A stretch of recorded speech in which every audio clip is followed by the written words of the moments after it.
everybody. I am in my beach cottage furnished rental today.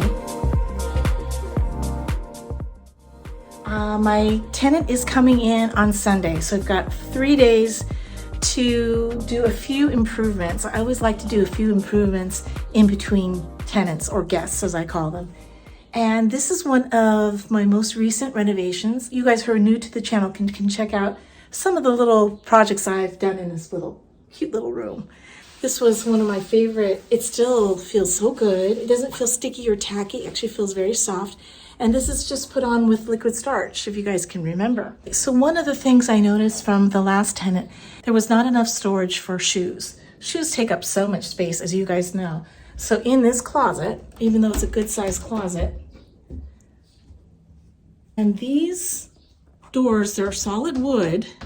They're kind of original to the space, but my contractor said because of the hinges and because of the way these doors are kind of on the thin side, that he would not want to put any more like heavy storage on here, and shoes get heavy.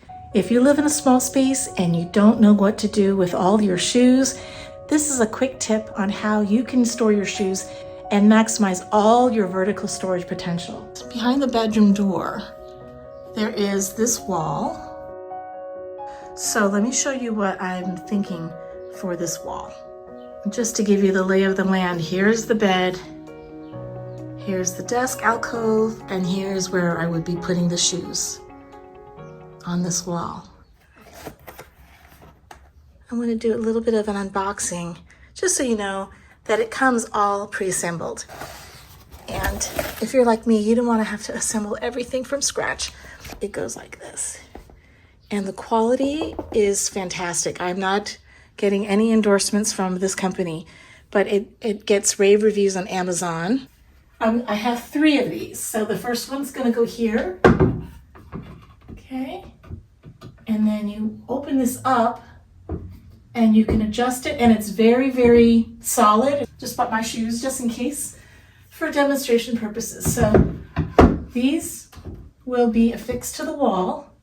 These, depending on, say you have boots, you have different shoes, sizes,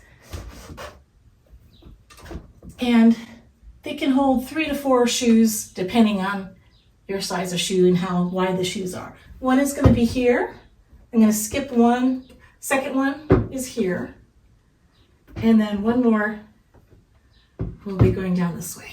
I do so much installing of shelves and artwork, and most of them, if not all of them, need to be put into an anchor.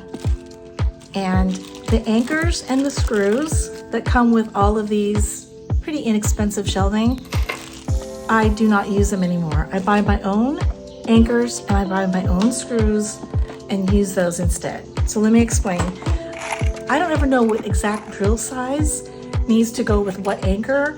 I'll drill the hole and it's not big enough for the anchor to fit in. So you go back and you go to the next size up with a drill bit, and it's too big of a hole. That happens to me over and over again. So this way it's foolproof. You know, it's anchors for dummies. That's me. So the kit comes with the exact drill bit for the exact anchor for the exact screw.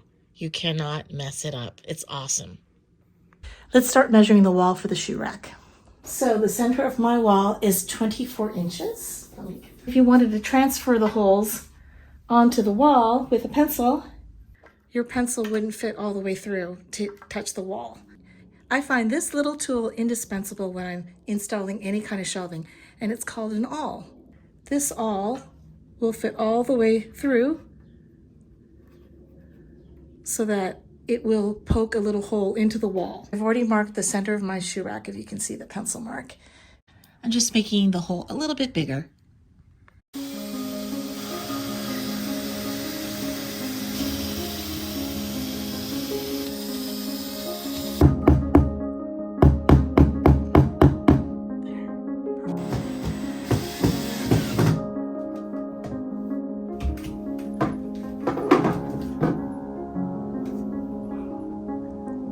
The shelf is level, like I'm calling it.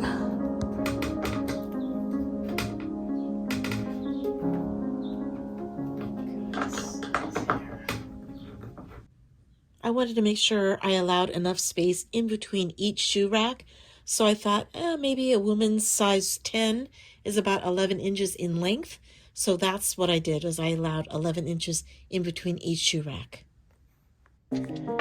I wanted to see how well these shoe racks could hold on to different shapes of shoes, from wedges, sneakers, platform shoes, high heels, boots, and this shoe rack does it all, quite frankly. You just have to make sure on each row that you're kind of keeping with the same kind of depth.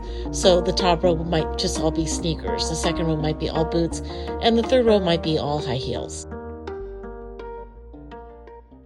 Well, that's it for Nutshell Living. Thank you so much for stopping by, spending the time with me. I know it was a quickie, but I think it was a goodie, especially if you don't know what to do with all those shoes. Maximize your vertical storage. And I stand by this product. It is so, so well made. Okay, so see you next time, Nutshell Living. Bye.